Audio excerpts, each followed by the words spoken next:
What's up guys, Talreston here with another beginner guide video for everybody's golf hotshots.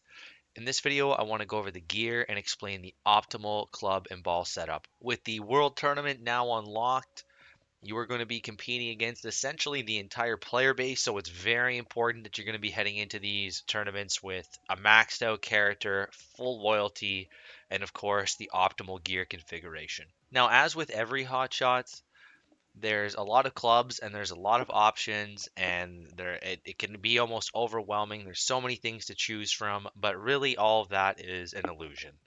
There is only really one thing we care about when selecting for gear, especially with these maxed out characters that have S tier in every stat. So right now, as you can see, we're on a standard club, no gear adjustments, and it's S in everything, and we're shooting at 361 off the tee.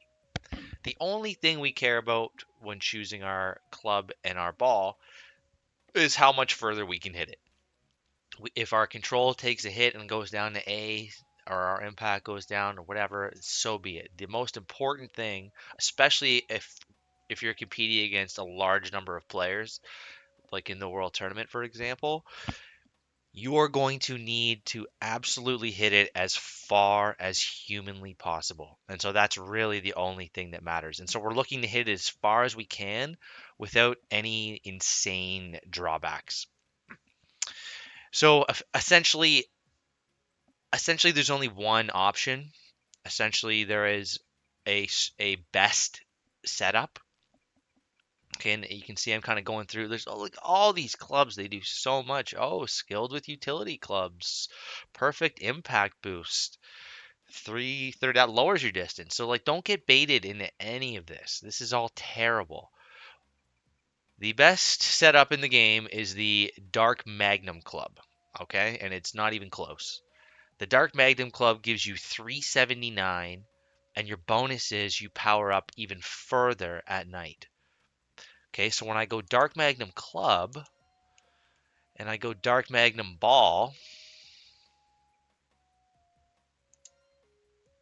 I'm now hitting it 393 off the tee, and the only thing that's really gone down is my impact, which, you know, again, when you're playing against everybody, you're going to be having people that are hitting 70% perfect impact. So, impact really, you should be PIing at least 50% of the time if you're looking to sort of compete in these things. And A impact, going down to A impact isn't going to be much of a negative. Furthermore, you power up at night. So if you see here, so we've got the double dark magnum, which gives us 333, and we go with the big magnum setup here. Sasha's got it here, so she's hitting 393 off the tee, 411 off the tee. That's no power. 421 with the power, and then heaven forbid we get a caddy sticker, the caddy sticker that boosts distance, and we're hitting it like 435. So if you're hitting it 340 because you want the comedian ball in a wider impact zone, you have zero chance of being competitive against somebody who's hitting it that far off the tee. So it's kind of unfortunate that there's like all these different clubs in the game and they do all this different neat stuff. And as you're going through the game, that's all fine and well.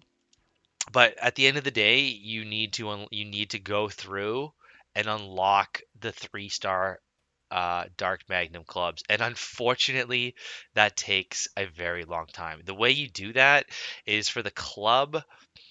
You're gonna need to unlock Ekaterina, and you can check out my character unlock video. I update the description, so don't look at the video itself. Just look at the description, and that's been updated over time to be more accurate, so that if you want to know how to unlock these characters, you can do that.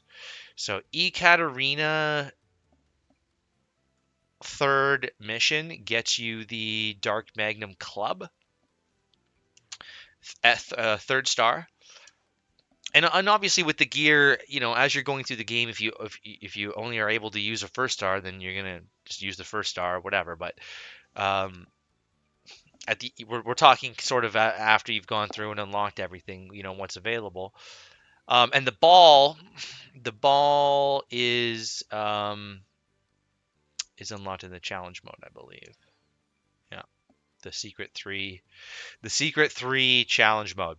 So again, I'll link all these videos. I have a video on how to get to secret mode and how to unlock all the characters. But those are the two big unlocks that you really kind of need. 200,000, the Earth Ball, the Infinity Ball. You don't really care about those, but the 3-star Dark Magnum Ball and the 3-star Dark Magnum Club, you are absolutely gonna need to have if you want to be competitive in this game in any sense, because pretty soon the entire player base is going to be playing that, and you're going to be competing with guys that are hitting it 411 off the tee. There's some other interesting ones in here. There's a gold one. Where's the gold club? I don't know. There's a gold club in here that's like the only one you might even consider playing is or is it, maybe it's a ball. There's a ball that gives you money or something if when you're going through. So yeah, there it is, the golden ball. So if you're just blasting through the game and just want a little bit more money, sure, you can play the golden ball. That's fine. And as you're leveling up, as you're sort of going through the game, again, just think to yourself, what hits it the furthest. So like once you like the big air, the big magnum, the hot shot, those are all good options because they hit it far. So if you unlock a big air 2-star and you're going through, that's probably a decent choice. Whereas these sand vipers and all these are all just most of these things are complete traps. Now that the other one I did want to talk about was the Gale one. You could consider this under some circumstances if you knew you were heading into heinous wind. But again, I would rather just have the heinous wind and hit it for 11, if I'm being honest. So yeah, it's kind of weird that they have all these clubs and only two, and only one is strictly better than the rest, and a lot of weird stuff. So yeah, as you're leveling through, the important thing to consider is just how far can I hit it. That'll get you on par fours and one more often, on par fives and two more often, and just generally give you easier shots throughout the round. So always just remember, especially in this game with max stats, distance is absolutely king. So that's pretty much it. Unfortunately, I wish there was a little bit more of a discussion to be had and we can talk about these different clubs with their pros and cons, but unfortunately, that's just really not the case. There's just a best club and a best ball, and it takes a little bit to unlock. But at least there's something at the end of the rainbow. Once you've done all these world tours, done Ekaterina, got Ekaterina unlocked, done her third mission, you get the best club in the game at least. And there's going to be a very significant portion of the player base that has that. And when you're competing in the world tournament, you're going to need every advantage that you have. So good luck unlocking those. It takes a while, but like I said, the reward's worth it. All right, guys, that's going to do it for this one. I'll see you guys on the course.